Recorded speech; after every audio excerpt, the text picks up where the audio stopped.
Assalamualaikum warahmatullahi wabarakatuh. Apa kabar teman-teman semuanya? Baiklah, saya Tafsi Agustin akan menyampaikan demonstrasi kontekstual topik 3, pemahaman tentang peserta didik dan pembelajarannya mengenai panduan observasi. Yang pertama yaitu mengenai tujuan observasi.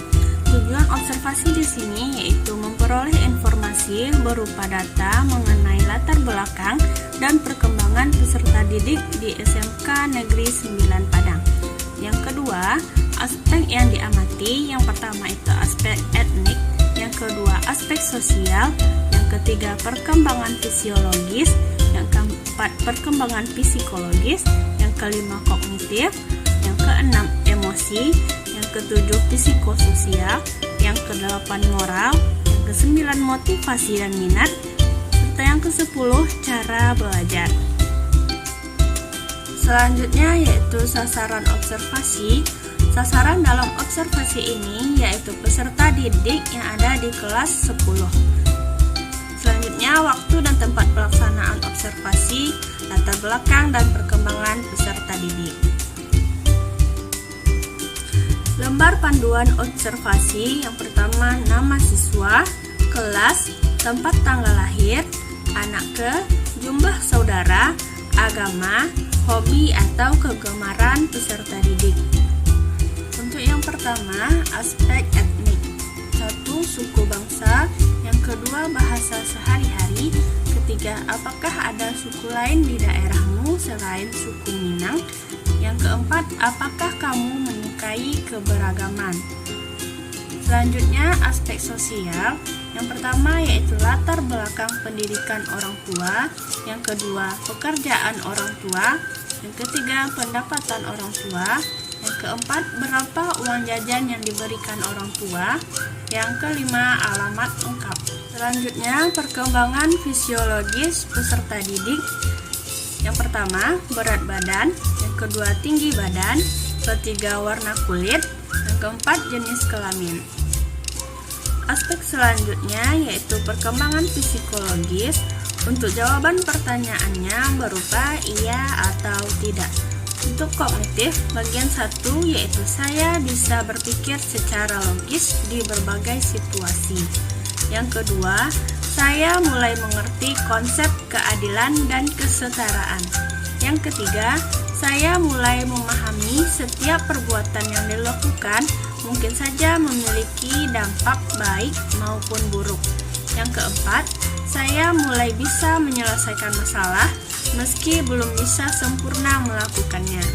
Yang kelima, saya sudah bisa berpikir secara kompleks.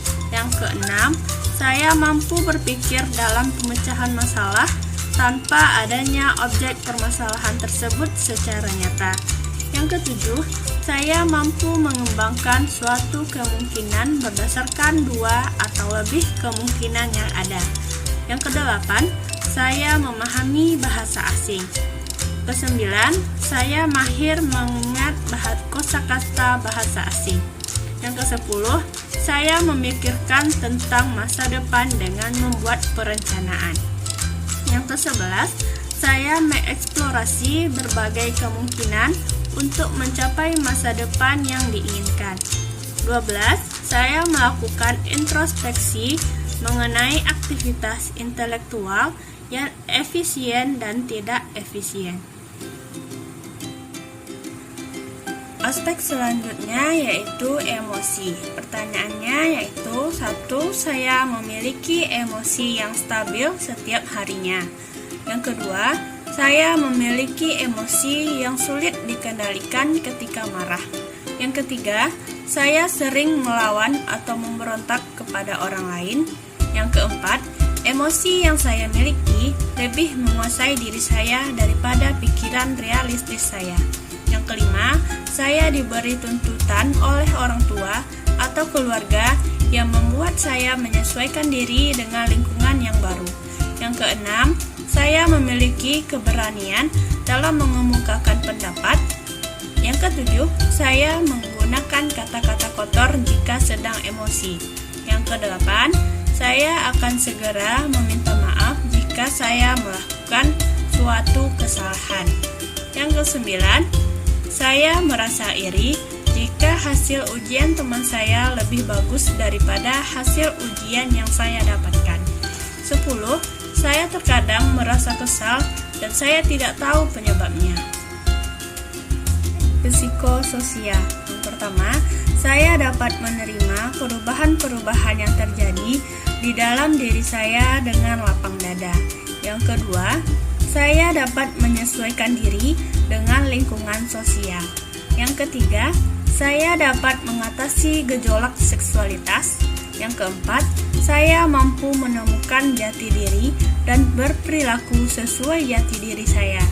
Yang kelima, saya dapat menyeimbangkan pengaruh orang tua dan pengaruh teman sebaya.